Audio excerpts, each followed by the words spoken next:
Arrr, YouTube mateys, today we be once more delving into Tamriel's pirate history. Ancient pirate history to be precise, as today we're talking about a story that took place more than a millennium before the Elder Scrolls Online takes place and more than 2000 years before the time of Skyrim, as we're talking about Tamriel's first known pirate king, the notorious First Era pirate Bramman. A pirate who was a thorn in the side of the Alessian Empire and even established his own pirate kingdom, as he managed to remain out of the Empire's grasp for quite some time. So, strap in, as today we're covering his story.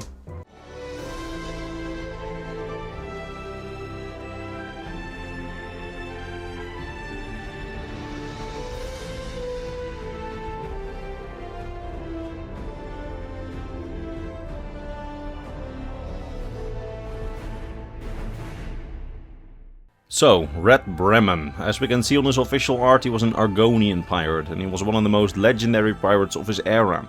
His actions back then were unprecedented for a pirate. You see, this story plays in the First Era, back when the First Cyrodiilic Empire, or the Alessian Empire, ruled Cyrodiil. They didn't yet have control over any of the southern provinces, which meant that nearly all of the trade that the Empire conducted with the southern regions of Tamriel, which were independent from the Empire, all passed through this region, the Topal Bay, in order to reach the Empire's heart, which is the Imperial city. And you know what that means? Lots of ships loaded with valuables, materials, gold and other treasures. They all pass through this tropical region in the south, and where there's treasure, there's people bound to look at that treasure and think, "Arr, matey, that be mine now." Yeah, okay, I can't do this. Anyway, back in the First Era, the Topal Bay became a region filled with pirates looking to steal the Empire's valuables. And none of those pirates was as notorious as Bramman, an Argonian pirate sailing the high seas with his trusty crew. It's said that his crew was fiercely loyal to him, and it seems that they had some sort of initiation trials as well to be fully accepted into the crew, which resulted in each crew member tattooing a gust of wind on their face, once that they had been fully accepted into the crew or reached a certain level of respect by the others in the crew. His crew eventually grew massive, with several other ships in his fleet under Bramman's command. They raided and pillaged the trade routes of the Topal Bay, and despite significant Imperial efforts to apprehend him and sink his ships, he managed to continually evade the Imperial navy and then just disappear when they almost got him. He became richer and richer, and he plundered ship after ship. Now, like I said, every time the Empire sent ships to apprehend him, he managed to somehow get away with his ships, just mysteriously disappearing. To the Empire, this was a very big mystery and an even bigger headache, as trade seriously suffered under the raids of Bramman and his crew. And it didn't take long for Empress Hestra, the then ruler of the Alessian Empire, to personally get involved and order Bramman's head to be delivered to her personally, allegedly setting almost half the entire Imperial navy upon Bramman's fleet. But they wouldn't catch him or his fleet anytime soon. You see, the Empire back then had very little knowledge of Blackmarsh, knowing nearly nothing of its geography, as almost no humans had ever entered the treacherous swamps. But Bramman, being a Blackmarsh native, did know the secrets of the swamp, and he knew that there was a river which flowed through the Blackmarsh towards the Topal Bay, which was deep enough to allow ships to sail into the marshes and the bayous. This meant that every time the Imperials were on his tail, he just made some maneuvers and then made his fleet sail into the swamps as they sailed along the river and just disappeared in the thicket. And when the Imperials then reached the place that he entered the swamps, they assumed simply that he disappeared, because they had no idea where the pirates had gone, as they assumed that the swamps and bogs were inaccessible to ships. Now, as Bramman's crew grew, so did his power. He eventually founded the Pirates and Bandit Kingdom in Blackmarsh, becoming the first pirate king of Tamriel, with his kingdom laying deep within the swamps along the river from which they could easily enter the Topal Bay to raid more valuables from the Imperials. It was a kingdom of great variety, as pirates of all races joined this mighty crew, with even many humans and elves apparently joining his crew. Interestingly, these humans and elves that joined Bramman's crew were some of the first humans and elves to ever enter the deep swamps of Blackmarsh, and the first to ever contact the Argonian tribes of the swamps. And it wasn't pleasant first contact, as Bramman, being a pirate, allowed the extortion and exploitation and enslavement of the native tribes by the humans and the elves in his kingdom.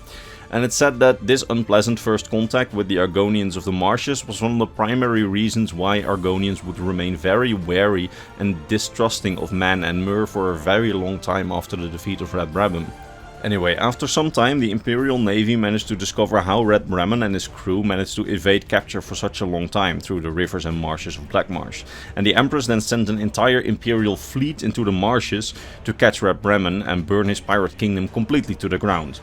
This apparently resulted in a long and violent battle, as the Imperial Navy discovered more and more outposts the further along the river they came, until they came to the heart of his kingdom, where eventually they managed to penetrate into the kingdom's very center, where Red Bramman was caught and apprehended by the crew of a ship called the Dominus Fatum, which was part of the fleet sent into the marshes.